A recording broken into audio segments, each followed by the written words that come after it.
할렐루야, 주의 이름을 찬송하고 찬양하며 감당하는 줄 믿습니다. 네. 오늘도 주의 말씀 앞에서 저와 여러분들 모두에게 주님의 평화가 임하기를 또한 축복합니다. 네. 함께 인사하실까요? 잘 오셨습니다. 잘 오셨습니다.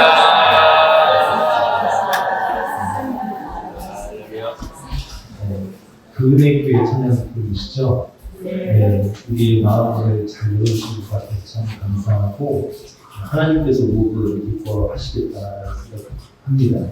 모든 것 주님께 영광 올려드리면서 또 찬양단 또 함께 감사의 박수 할까요? 여러분, 제가 말씀 시작부터 말씀의 제목은 나의 하나님 고백은 이라는 말씀의 제목으로 함께 은혜를 나누려고 합니다. 여러분 혹시 여기 지금 몇 개의 교회가 연합을 하신 걸까요? 오늘 오신 숫자나 했을 때 교회 8교회. 8개 교회. 네. 전까지 하면 이제 9개 교회인 것이죠. 목사님 교회 합쳐서 8교회. 8개 교회. 감사합니다. 8개 교회 중에 혹시 역사가 제일 오래된 교회가 어디입니까? 하늘땅 교회. 네, 하늘땅. 하늘땅 교회. 그럼 역사가 100년 14년. 14년 된 교회. 그러면 이제 저희 교회는 13주년을 보내고 이제 14년 차를 들어가고 있는데 제가 3대 담임자로 지금 수고를 하고 있습니다. 저희 교회도 크게 다르진 않습니다. 저희 교회 성도님들도 더 많이 모이셨어요 오늘. 저는 이 밤에 주실 은혜를 따라서 함께 말씀 선포하기 원하는데 여러분 교회가 교회답게 세워져 갈 때 과정이 있는 것을 다 겪고 계시겠다라는 생각이 듭니다. 목회자건 성도건 간에 한 공동체가 세워져 갈 때는 분명한 과정들이 다 있음을 다 아는 분들이 지금 이 자리에 계신 것 같아요. 자, 오늘 본문의 내용을 통해서도 함께 그 일들을 살펴보길 원하고 제가 한 가지 질문을 하고 시작한다고 했잖아요. 또 이 질문을 드릴게요. 여러분 혹시 문장 완성 검사라는 심리 검사를 해보신 적이 있으십니까? 해보신 적? 네. 저도 해봤습니다. 언제 했냐면 목사로서 받기 전에 필수적으로 받게 하더라고요. 의료 검진을 하는데 정신과 검진과 함께 하면서 심리 검사도 하게 했어요. 그래서 문장 완성 검사 중에 제가 기억나는 한 문항이 있습니다. 여러분도 한번 답을 해보시고 여러분 꼭 답을 하셔야 돼요. 제가 몇 분 찍을 겁니다. 저 이런 거 좋아해서요. 자, 문장 완성 검사 중에 이런 질문이 있어요. 뭐라고 되냐면 윗사람이 오는 것을 보면 나는 이라는 질문. 그 다음에 뒤에를 이어가는 거예요. 문장을 내가 윗사람이 오는 것을 보면 나는 이렇게 쓰는 건데요. 딱 처음 떠오르는 생각 그거 기억하셨어요 지금? 네. 네라고 얘기하십니다. 네, 그 가운데 계신 공손히 인사한다. 공손히 인사한다. 네, 나눠주셔서 감사합니다. 자, 그러면 두 번째 줄도 하시게 되겠죠? 네, 하셨던 오늘 찬양인도 하시는 인사한다. 그러면 뒤에서 두 번째 계신 데이지 여기 계신 사모님이신가요? 네. 네. 윗사람이 오는 것을 보면 나는 이런 웃으신 분들은 지금 다 그 말에 동의하시는 분 어떠세요? 답하기 곤란하신가요? 네. 그래요? 처음 딱 생각으로 하셔야 돼요. 문장 완성부터는 인사한다. 나도 인사한다. 라고 하십니다. 와, 제가 이 몇몇 안 되신 분들 뽑아낸 건가요? 손 안 드신 분 중에 그러면 뒤에 줄에 앉아 계신 첫 번째 이렇게 윗사람이 오는 것을 보면 나는 도망간다. 저게 실질적인 대답 아닌 것이고요. 서운하시죠? 그리고 오늘 간주도 잘 해주시고 윗사람이 오는 것을 보면 나는 왜 오지? 요즘 MZ들의 답변이 있어요. 마지막으로 한 번 더 할게요. MZ 청년이었으니까 여기 남자 청년으로 추정되는 네. 인사하다. 혹시 목사님 많이 계세요? 아, 네. 목사님들이 자녀 교육을 잘 시키셨나 봐요. 제가 그 질문들을 들고, 근데 문항이 많으니까 시간 내에 다 마무리를 해야 되거든요. 빨리빨리 쓰고 지나가야 되니까, 적었어요. 그런데 나중에 이 질문이 계속 제 뇌 속에서 지워지지가 않는 거예요. 제가 그 목사님 받기 전이니까 어떠한 상황에서 제가 그걸 써냈습니까? 제가 전도사 시절에 이걸 쓰지 않겠습니까? 여러분, 전도사 시절에 목사님들 한번 생각해 보세요. 윗사람이 모든 것을 보면 나는 어떨 것 같습니까? 네? 아까 도망간다? 이게 확실한 답인지 모르겠지만 제가 그때 무슨 생각인지 몰라도 제 스스로가 이렇게 쓰고 있더라고요. 왠지 좋은 일이 생길 것 같다. 이렇게 썼습니다.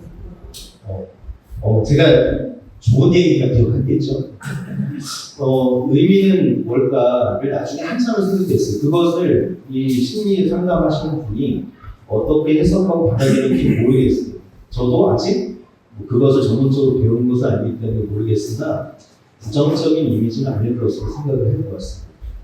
여러분, 제가 이 질문을 드리는 것은 우리가 윗사람이라고 생각하는 그 사람을 향한 태도가 어쩌면 우리가 하나님을 인식하는 태도일 수 있다라는 말씀을 드리고 싶습니다. 그런데 다시 이 질문을 바꿔보면 도와드리겠습니다. 지금 하나님이 내게 오신다고 하시나요? 왜 오지? 도망간다. 아니, 나는 오셨어요. 잘 오셨어요 하고 인사할 뿐. 여러분, 어쩌면 이것이 우리가 지금 이렇게 하게 된 계기가 다 있을 겁니다. 인생의 경험을 통해서, 혹은 부모의 교육을 통해서, 아니면 내가 좋은 기억이나 좋지 않은 기억 때문에 그렇게 우리의 삶에 갑자기 해야 되는 일들에 우리의 본성이 드러나는 것이겠죠. 자, 오늘 본문에 들어가서 한번 생각을 해봅니다. 오늘 본문의 이야기는 여러분들도 잘 아시다시피 사울이 이스라엘 초대 왕으로 기름 부음을 받은 그 마지막의 순간을 보이고 있습니다. 이때 우리가 은혜 받는 말씀이 여기 있잖아요. 뭐에 제 은혜가 됐어요? 오늘 읽었던 구절 중에.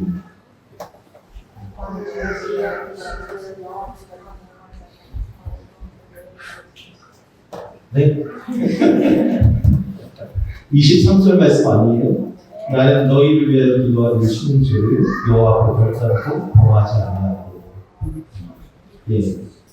왜 이 말을 좋아하실까요? 특별히 성도님들이. 저는 목사님들은 이 말씀 되게 부담스러운 말씀 좀 들고요.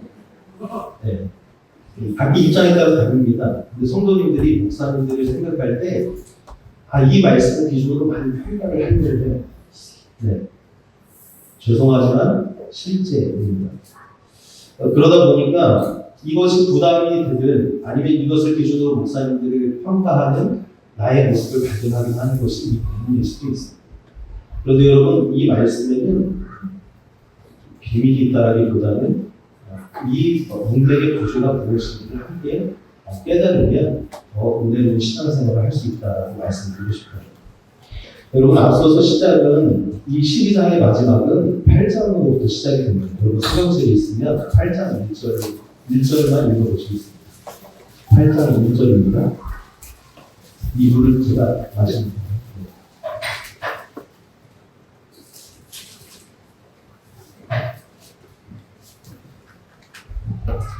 8장 1절 말씀 읽겠습니다. 시작. 사무엘이 엘게에 그의 아들들에게 이스라엘의 사사로운 사람이 3절까지 읽겠습니다. 시작. 장자의 이름은 의리요 사자의 이름은 아비아라. 그들이 그의 수사관에서 사사되리라. 그의 아들들이 자기 아버지의 힘을 따라 자라나고 이익을 따라 이익을 받고 판결을 하리라. 사무엘은 어떤 존재인지 아시잖아요? 그럼 사무엘을 건드리겠습니다. 근데 사무엘에게도 두 아들이 있었어요. 엘리 제사장에게도 아들들이 있었는데 그 뒤를 이어서 아들들이 되지 않고 한 달, 한 시간은 좀 아니고 조금 시간 지나서 다 죽게 되잖아요.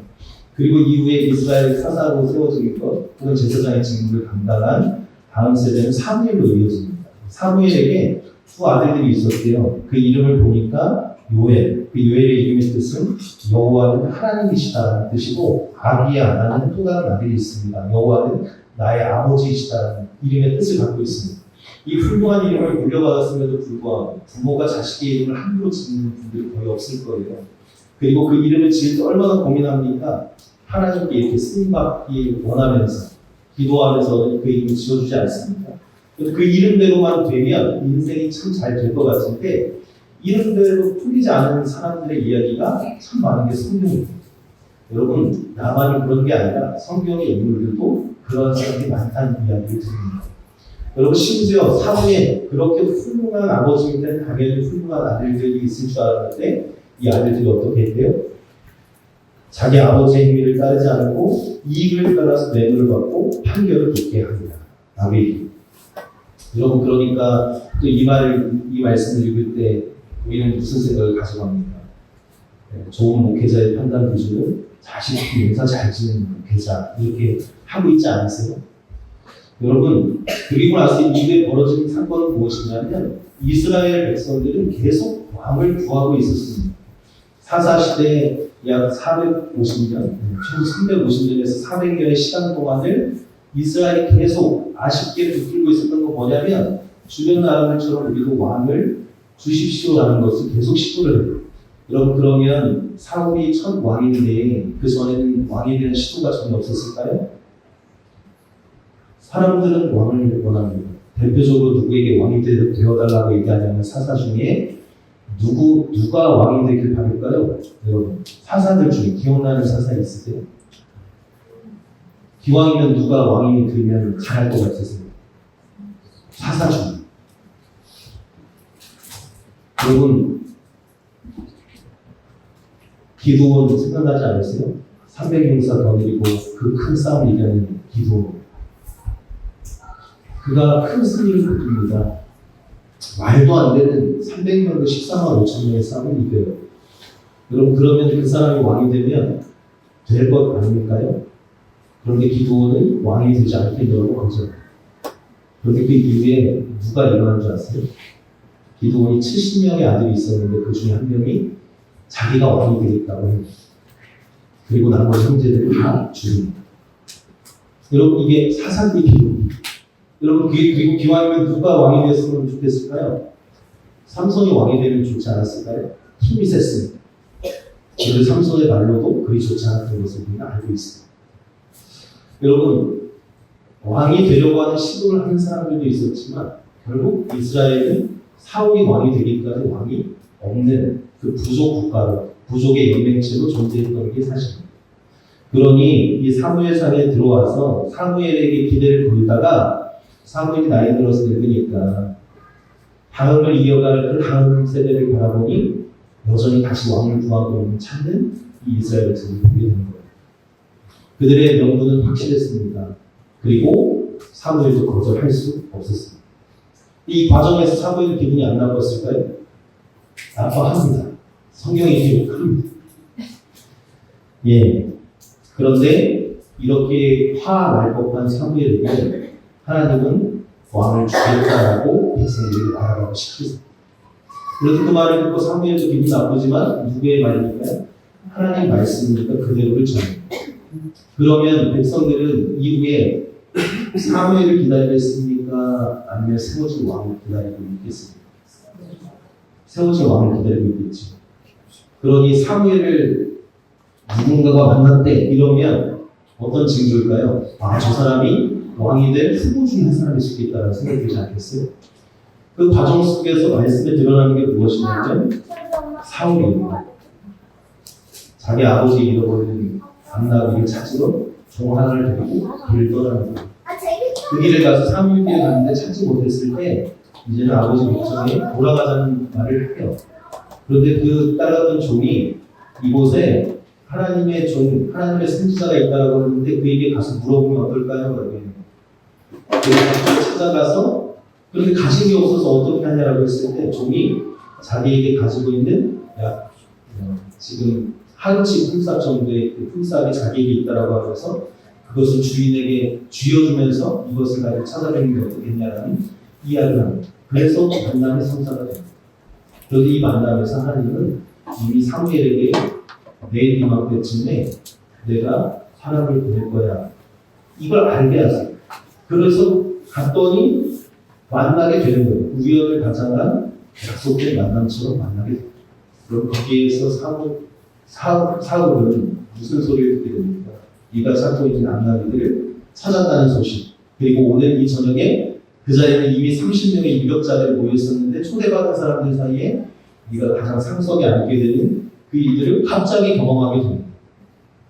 여러분, 이 사울이 다음날 아침에 일어나서 발효할 때 사무엘의 종이 따랐어요. 그리고 나서 기름을 붓습니다. 여러분, 그때 종은 앞서가게 하고 사울 뒤로 종이 불러서 따로 1대1로 기름을 부어준 거예요. 여러분, 그러면 사울의 마음은 그 다음엔 어떨까요? 이제 내가 왕이 됐구나. 기분 어땠습니까? 불안이 확 되는. 그리고 그 길을 돌아갔더니 가는 길에 3가지 징조를 만날 건데 이게 너에게 확실한 징조가 될 거다라고 약속해 주신 그 말씀이 실제가 일어나요. 그것이 그냥 한시에 다 일어났고 그 말을 듣고 이 일을 다 경험하게 되는 그제서야 내가 뭔가 새 사람이 되고 기분을 느낄 줄 알았는데 그 말을 듣고 그 길을 향해서 돌아설 때 하나님의 영이 저에게 감동되었다라고 말씀을 드립니다. 여러분, 이런 과정에서 사울이 왕이 되는 과정을 계속 그리고 있어요. 그리고 갑자기 사무엘이 돌아갔더니 삼촌이 불러요. 사울, 너 어디 갔다 왔어? 나귀 찾으러 갔다 왔는데 그 과정에서 너 사무엘 만났다며 한번 찾아와요. 그래, 별일이 없더니 이렇게 물어봐요. 그랬더니 사울이 뭐라고 했을까요? 네, 별일 없었고 저 나귀 찾았다는 소식 듣고 돌아온 겁니다. 라고 하는 거예요. 여러분, 그 과정에서 지금 있었던 모든 이야기들을 다 감추었던 거죠. 여러분, 사울은 조심스러웠습니다. 왜 그랬을까? 여러분, 그 근거는 성경을 자세히 읽어보면 다 나와요. 왜 그랬을까요? 자신의 출신 성분이요, 그렇게 빼어나지 않아요.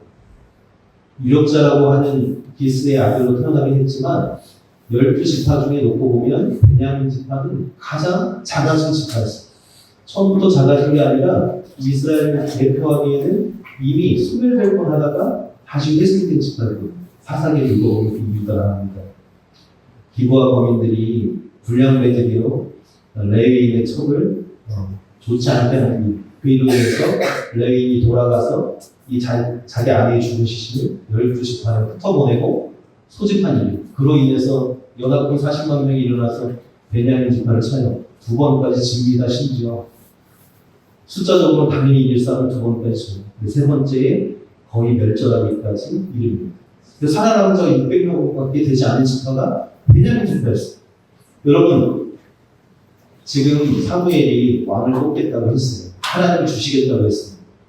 여러분, 그러면 지파별로 무슨 일이 벌어지겠어요? 유력한 사람 후보군을 내려고 하지 않겠어요? 그러면 사무엘이 누구를 만났대 하면 소문이 어떻게 나겠습니까? 일파만파하겠죠. 그리고 나서 사무엘이 갑자기 사람들을 불러오고 그리고 무엇을 합니까? 제비뽑기를 합니다. 가장 공평한 방법이었던 것 같아요. 여러분, 여러분이 생각하기에는 어느 지파에서 왕이 나와야 할 것 같습니다.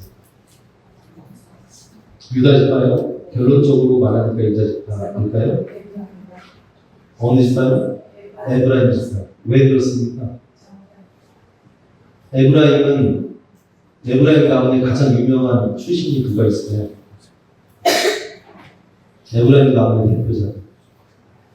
위로 쭉 올라가면요, 요셉이 있어요. 그리고 아래로 내려오면요, 여호수아가 있습니다. 그럼 출애굽을 이끌었던 지도자.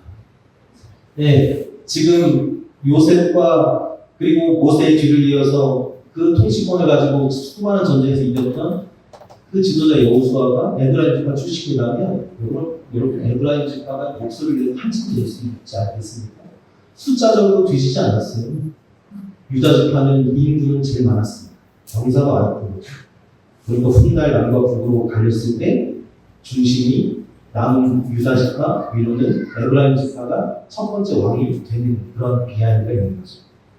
여러분 이런 과정에서 사울은 소멸할 뻔했던 그리고 대역죄를 저질 뻔한 그 지파의 사람 대표 베냐민 지파의 대표자로 나왔을 것입니다. 여러분 이게 짜여진 각본처럼 마치 제비뽑기를 한 것 같았지만 사울은 그 뽑혀진 순간 가운데 그가 그 자리에 있지 않습니다. 진보다리 가운데 숨어 있었다라고 하죠. 왜 그럴까요? 각 지파별로 1000명씩 나오라고 했거든요. 그러면 1만 2천 명이 그곳에 모였을 때 여러분 그 사람이 다 빈소 빈몸으로 왔을 때 다 보침을 하나씩 내고 왔을 거예요. 그것을 다 모아놓고 어쩌면 거기에 유력한 사람들 990명 가지고 10명씩 아마 이 짐들 지키라고 떼어놨을지도 모르겠어요. 그런데 그들 중에 있었던 마치 그 짐을 지키고 있을 것 같은 사울이 뽑히고 앞에 세웠더니 사람보다 머리고 하나가 되는 훌륭한 인물이 선출된 것입니다. 여러분 근데 사울이 이 선출된 과정을 보고 비판하는 사람이 있었을까요? 비난하시는 사람이 있었을까요? 다 누구나 기대를 갖고 내가 말할 수 있으면 에브라임 지파 대표로 내가 얘기해야지 유다 지파 대표로 내가 얘기해야지 하고 모였을 것 같은데 갑자기 오자마자 자 제비뽑기 합시다 이게 하나님의 방식입니다 하고 힘든 거예요.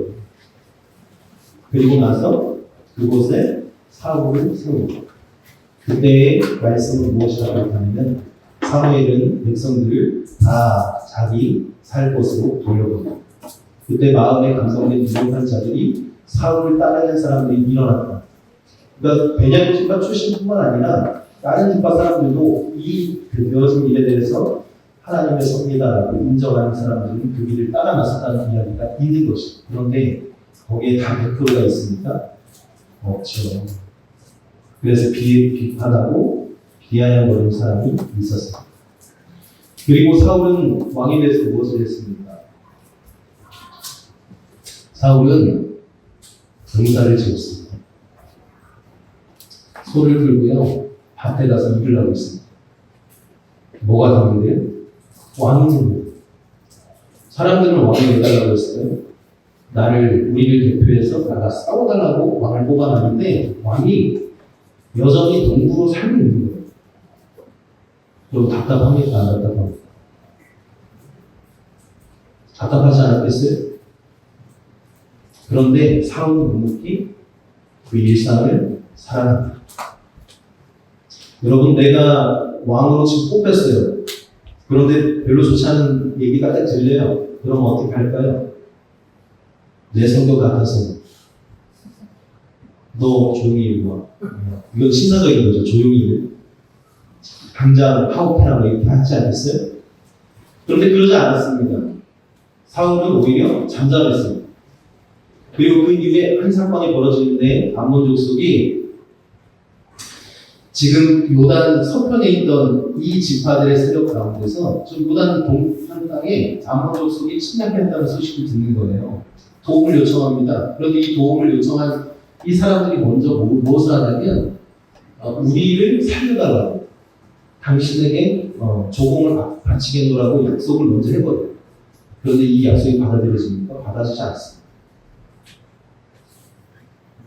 그리고 나서 이 사람들이 뭘 얘기하냐면 그러면 우리가 저 요단 서편에 가서 우리의 친족들에게 도움을 요청하고 만약 안 되면 그때 와서 다시 한번 얘기해 봅시다.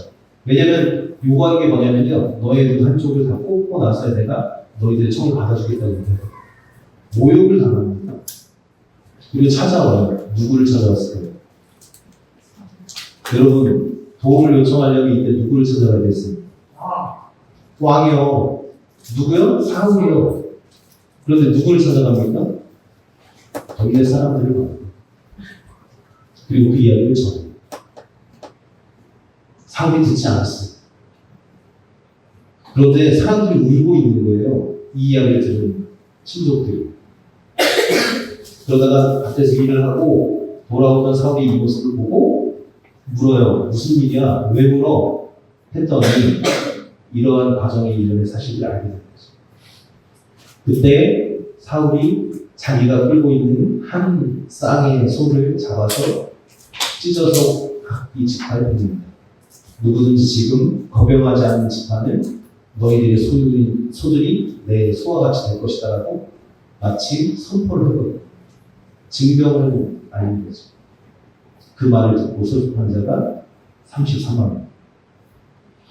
여러분, 사울의 권위가 세워져 있었습니까?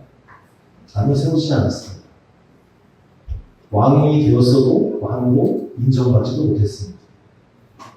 심지어 사람들이 왕에게 도움을 요청해야 되는데 누구에게 요청을 해야 될지도 모르는 제도의 불분명함 속에 살아갔다는 것이 당시 이스라엘 백성들의 삶이었습니다. 그리고 왕이 있다고만 해서 모든 것이 잘 굴러갈 줄 알았는데 그게 아니었던 거죠. 그런데 하나님은요, 이 서운할 법한 사울, 그 이야기를 남의 소리를 통해서 내 귀에 알게 된 이 예를 들면 이런 거겠죠. 성도의 소식을요, 우리 교회 성도의 소식을 남의 교회 목사님 통해서 들은 거라고 생각해 보세요. 얼마나 가슴 아프겠습니까? 이 성도의 이 아픔을요, 주변에 다른 성도의 말을 통해서 내 귀에 들어올 때, 여러분, 목사님들은 참 당황스러워요. 그런데 그런 것이 마치 사울의 모습이었다니까요. 이게 무슨 모양이냐면, 권위가 세워지지 않기 때문이었어요. 그런데 권위는 내가 화낸다고 세워지는 게 아닙니다. 하나님이 세우시는 건데, 그것은 인내가 필요하고 기다림이 필요하고 하나님이 어떠한 계기를 만드셨는데 이러한 계기. 그렇다고 전쟁을 하라는 것은 아닙니다. 그런데 이 특별한 일을 통해서 권위가 없는 사울, 그런데 이 선포를 했다고 해서 야, 왕이 지금 무섭게 세게 나오네, 이런 반응이었나요? 말씀은 분명히 기록합니다. 이 말을 들을 때에 백성들이 그 말을 두려워하게 하셨다라고 합니다. 이 두려움을 주신 분은 누구이십니까? 하나님이세요. 그 말을 들었을 때 서운할 수 있었던 사울의 마음에 하나님의 영이 감동해서요, 돌리듯이 내가 이 백성들 위해서 내가 왕으로서의 직분을 행해야 돼. 내가 지금 이 농사 짓는 이 일을 완전히 피할 만큼 내가 확실히 이제 나에게 주어진 직분을 해야 되겠다고 결정하는 사건이 일어난 것이죠. 그렇게 해서 싸움을 했더니 어떻게 됩니까? 크게 승리합니다. 적군이 두 사람이 함께 있지도 못할 정도로 다 흩어졌어요. 질 뻔한 그 싸움, 포기할 수밖에 없는 그 싸움, 온 이스라엘의 눈을 다 빼고 나서야 내가 너희들의 말 한번 들어줄게라고 했던 그들의 말을, 그 원수의 말을 단숨에 꺾어버리신 사건이 일어났습니다. 그때 사무엘이 이날 이 큰 승리를 거둔 사울을 보고 그때 돌아온 사울에게 사람들은 무엇이라고 얘기했는 줄 아십니까? 그때 당신을 비아냥거린 그 사람들 색출해내서 우리가 죽이겠습니다라고 했다. 큰 승리가 있을 때 큰 위기가 있습니다. 그때 사울의 하는 말이 무엇인지 아세요? 이날 승리는 하나님이 주신 것이니 이날 누구도 죽지 않을 것이다라는 선포를. 이게 사울이 왕으로서 첫 번째 한 일이에요. 하나님의 말씀을 따라야만 하는 이 무엇인지 알았던 이스라엘 왕의 첫 번째 힘입니다. 이러한 사울을 보고 사무엘이 결정을 합니다. 결심을 합니다. 온 이스라엘로 하여금 우리가 길갈로 가자는 겁니다. 길갈이 어디입니까? 출애굽해서 약속의 땅 가나안을 밟게 되었을 때 요단강을 건너서 첫 발을 내딛고 다시금 언약을 회복한 그 자리, 그게 길갈입니다. 거기에서 광야 40년 동안 할례를 행하지 못했던 자들이 그날 다 할례를 받았어요. 그런 역사적인 장소가 길갈이란 말이에요. 애굽의 수치가 다 물러갔다 떠나갔다라고 선포된 자리가 길갈이었단 말이에요. 그런 은혜의 자리에 다시 모여서 무엇을 얘기하는 거예요? 우리가 지금 우리에게 주신 이 왕과 함께 더불어 우리가 하나님께로 돌아가자. 다시 우리가 시작하는 이 새 나라, 이 왕국이 시작하는 이 나라는 하나님의 나라임을 다시 선포하자는 그 고백을 하는 것이 이날 오늘 우리가 읽었던 부분의 배경입니다. 거기에서 사무엘은 이야기하고 있는 거예요. 나는 너희들을 위해서 기도하는 줄 쉬지 않겠다. 앞서서 무엇을 하냐면 사무엘은 자기가 12장의 시작은 이거예요. 죄 없음을 낱낱이 밝힙니다. 하늘로는 하나님 앞에서 그리고 이 땅에서 인간의 대표자된 이 사울 앞에서도 나는 부끄러울 것이 없음을 확증받습니다. 온 이스라엘 백성들이 동의해요. 그리고 사무엘은 가르칠 만한 것을 가르쳐. 너희가 잊고 있었던 게 있어. 그게 무엇이냐면 출애굽의 하나님이 우리의 인도자였고 통치자였고 우리의 왕이셨는데 그걸 너희가 잊어버린 순간 너희는 하나님을 말고 다른 왕을 찾고 있었어. 너희가 위기 가운데 하나님을 찾고 붙들었어야 하는데 그 도움의 하나님을 잊어버렸을 때 너희들은 인간 왕을 세우게 돼요. 이것이 죄야라는 것을 밝히받아서 그때 너희의 죄가 이게 죄라는 것을 몰랐을 이스라엘 백성들에게 이 얘기예요. 오늘 지금은 밀베는 때인데 이날 큰 비와 함께 우레가 발할 것이다. 이게 하나님께서 우리가 죄 있다 하는 걸 증거하는 날이다라고 선포합니다. 그랬더니 어떻게 됩니까? 밀베는 때는 번기를 의미해요. 그러니까 마른 하늘에 날벼락이 떨어지고 지금 긴 건기를 지내고 있는 시점인데 갑자기 장마가 있는 거예요. 홍수가 나버리는 거예요. 여러분 그 갑작스러운 일을 경험하고 사람들은 무엇에 휩싸이게 되냐면 큰 두려움에 휩싸이게 돼요.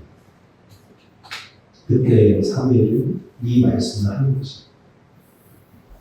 여러분 이 말의 의미가 무엇이겠어요? 백성들은 찾아와서 얘기해요. 19절 말씀 다시 읽어볼게요. 시작 19절. 시작. 모든 백성이 사무엘에게 이르되 당신의 종들을 위하여 당신의 여호와께 기도하여 우리가 죽지 않게 하소서. 우리가 우리의 모든 죄의 왕을 구하는 이를 아뢰나이다. 사람들은 크게 두려워합니다. 그리고 말했지. 무엇을 구합니까? 우리가 당신의 종입니다.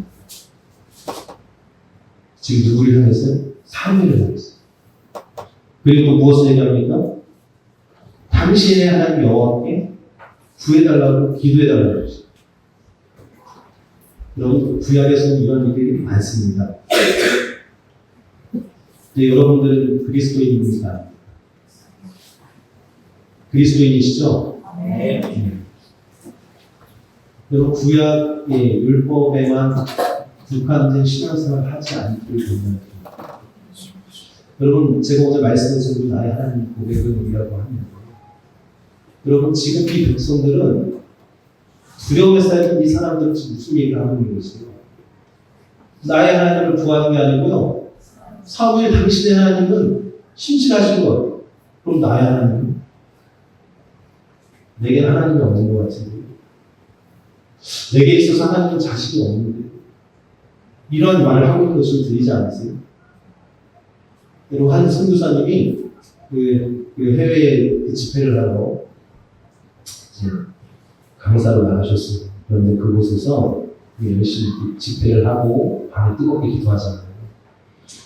기도를 했는데 기도를 다 마치고 이제 밤새 기도하는 분위기가 형성되면서 늦게까지 하잖아요. 여러분들처럼요. 그렇죠. 오늘 다 밤새고 오신 거 아니에요? 그런데 그렇게 하고 숙소로 돌아가서 쉼을 가지고 가셨는데 갑자기 긴급하게 똑똑똑 목소리 들고 왜 찾아왔을까요? 네, 그곳을 치리하고 계셨던 이 담당자분께서 지금 기도의 현장에서 한 소녀가 귀신 들리는 현상을 좀 보게 하는데 좀 도와줄 수 있겠느냐고 찾아온 거예요. 이 목사님이, 선교사님이자 목사님이 어떻게 하셨을까요? 가셔서 어떻게 해요? 네?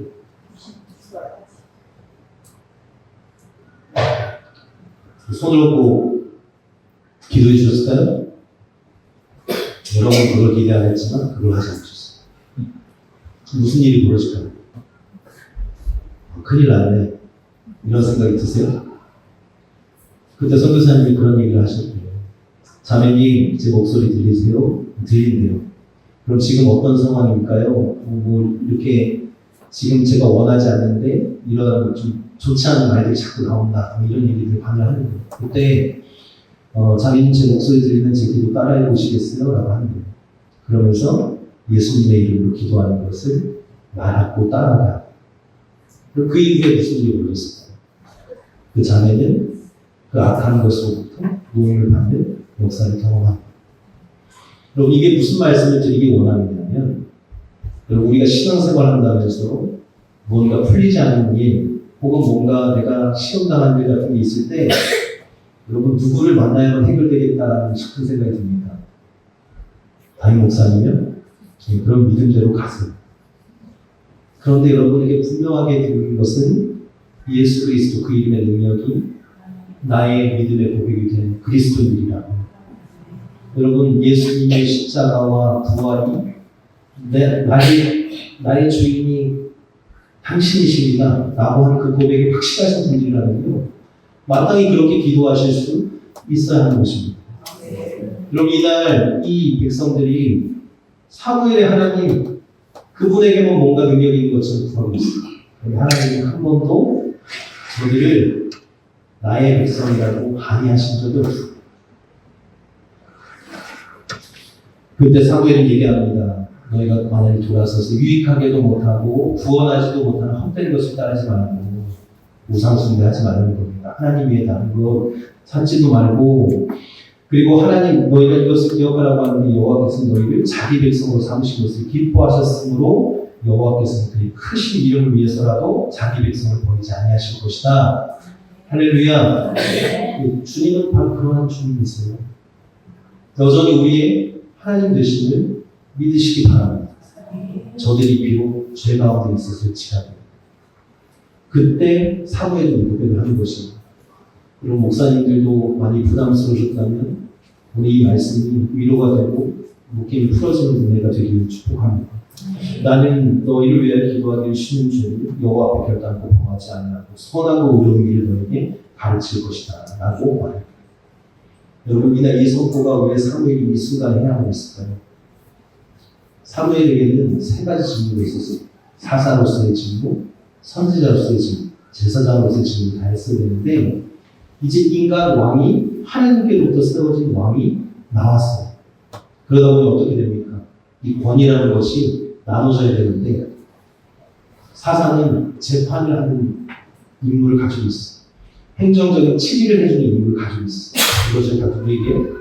이제 인간의 왕이지만 하나님이 세우신 너희의 대표자에게 이 정권을 위임하는 위임의 말로 이 말을 하는 것이 사람들은 걱정합니다. 사무엘이 떠나면 어쩌지? 그때 한 말이 이 말이에요. 나는 너희들 위해서 기도하는 것을 범하지 않겠다. 그것을 쉬지 않을게. 이게 무슨 얘기입니까? 제사장으로서 선지자로서의 직무는 내가 하나님께로부터 부름받았으니 그것을 마땅히 할 거야 라는 말을 하는 것입니다. 여러분 이러한 말 가운데 마지막 사무엘은 이해를 하는 거죠. 여러분 이것은 과거로부터 현재를 어떻게 살아갈지 결정하는 결단 시대 시간이었던 것입니다. 여러분 우리의 삶에는 교회 역사 속에서도 변화는 필수적인 것입니다. 그런 과정이 있지만 하나님은 나를 부르셨다라면 그 권위를 세우실 때가 있어요. 여러분 그 일에 하나님의 뜻이 무엇인지 분별하는 지혜를 얻길 바라고 순복한 자의 삶에 평화를 주시는 하나님의 섭리를 마음껏 누리시는 은혜가 임하길 주의 이름으로 축복합니다. 여러분 하나님은 실수가 없으신 하나님이십니다. 지금 나를 기다리게 하시는 것도 하나님의 때가 있음을 알게 하시는 과정인 줄 믿으시기 바랍니다. 여러분 여러 하나님 고백이 있을 수 있습니다. 저는 저희 인생 고백은 이런 고백이 강했던 것 같아요. 포기할 때 역사하시는 하나님. 그 하나님 고백이 분명히 있고요. 그것을 또 간증하자면 여러분의 시간들이 많이 부족하기 때문에 그렇게 하지 않지만 저희 교회에 제가 홍보하거나 알리지 않고 찾아오게 된 두 신우의 이름에 대한 이야기를 하고 마무리를 하고자 합니다. 여러분의 하나님은 어떤 하나님이신가요? 저는 아까 처음에 말씀드렸듯이 문장 완성공사처럼 하나님이 만약 내게 오시면 왠지 좋은 일이 있을 것만 같아요. 여러분도 하나님을 만나는 것이 두려움의 일이 아니라 무서움의 일이 아니라 만나면 어쩌지? 나 아직 준비 안 됐는데 이런 두려움이 아니고 염려가 아니라 기쁨이 되기를 주의 이름으로 축복합니다. 그럼 이 밤에도 기도하러 오셨지만 막상 그 생각 해보셨어요? 지금 나 하나님 만나면 어쩌지? 너 데리러 왔어. 이 말 들으면 기뻐하실 분 계세요? 나 아직 못한 거 많은데 아직 미혼이신 분들은 나 결혼할 남자친구 여자친구 있는데 날짜 다 잡아놨는데 이런저런 핑계 대시면서 다 미루실 거 아니세요? 지금 집 살 준비 다 돼 있는데 계약금도 치러놨는데 이사 날짜 잡아놨는데 하나님 오시면 여러분 어떠세요? 이 질문 앞에서 말문이 막히는 게 우리의 현실은 아니죠. 여러분 그것이 하나님을 잊어버린 우리의 삶을 있을지 모르겠습니다. 두 신뢰가 있습니다. LG 그룹사 신뢰가 있는데 거기에 7개의 계열사가 마곡지구에 이사를 갔어요. 근데 회사 내에서 원래 모이던 신뢰 모임인데 코로나가 있었잖아요. 그 회사에서 강당을 빌려주지 않습니다. 그래서 우리 교회를 본인들이 알아서 찾아왔어요. 그래서 그냥 한 10명, 15명 남짓의 소규모로 모이는 그 그룹 모임을 잠깐 함께 한 적이 있습니다. 그리고 이스타항공사 신우회라고 또 개별적으로 또 따로 찾아온 것이에요. 근데 저도 잊고 있었는데 어제가 목사님 전화가 왔어요. 신회장님부터. 2주에 한 번씩 저희 교회에서 모여서 자발적 예배를 드리고 그렇게 하고 있는데 퇴근 후에 모이니까 저도 퇴근했으니까 못 만나고 전화를 하는데 목사님 오늘이 무슨 날인지 아세요? 전화가 왔어요. 무슨 날일까요? 했더니 목사님 저희 신우회 예배 1주년 된 날입니다 라고 얘기를 하는 거죠. 예, 벌써 이래요. LG 그룹사는 그 전에 찾아왔다가 먼저 떠났어요. 근데 서로 알지도 못하는데 그날 둘의 만남 가운데서 또 이렇게 또 새로운 일들이 그 본인들 신우회의 연합 가운데 또 일어나고 있는 일들을 같이 간접적으로 경험하고 있습니다. 그런데 제가 딱 두 고백한다고 했잖아요. 여러분 LG 이름 뜻이 뭘까요? LG. 여러분이 잘 알고 있는 LG는 어떤 그룹사였습니까? 네? 80년대 사셨던 분들. 네? 럭키, 골드스타, 이거 아닌가요? 네. 그런데 이제 요즘은 이미지 메이킹에서 라이프 이거잖아요. 라이프 이지구. 네. 그런데 그 신뢰원들의 고백은 뭔지 아세요? LG는 랜드 오브 가십니다. 이스타항공사 신뢰에서 무슨 고백이 있는지 아세요? 처음 시작을 10명도 안 되게 시작했는데 한 3달쯤 모이더니 10명 됐습니다. 작년 12월에 그런 문자를 받았거든요. 근데 어제 모임에서 찍은 사진 보니까 20명이 모인 거예요. 그래서 이 이스타항공사 신회장님이 자기도 이스타항공사에 대한 뜻을 몰랐는데 그게 이스타가 이스트 플러스 스타라는 의미를 갖고 있는 것을 뒤늦게 알았대요. 근데 그게 어디에 나오냐면 다니엘서에 동방의 별이라는 그 표현들을 쓰는 게 있는데 그런 숨겨진 의미들을 찾아내서 저들이 믿음으로 취하는 것들을 봤어요. 여러분들에게 있어서 하나님은 어떤 하나님이십니까? 여러분에게 있어서 나의 하나님 고백이 분명해지시길 바라고 여러분이 섬기는 교회에서도 하나님 고백의 충성을 마음껏 노래할 수 있는 분에게 한마디를 주의 이름으로 축복합니다.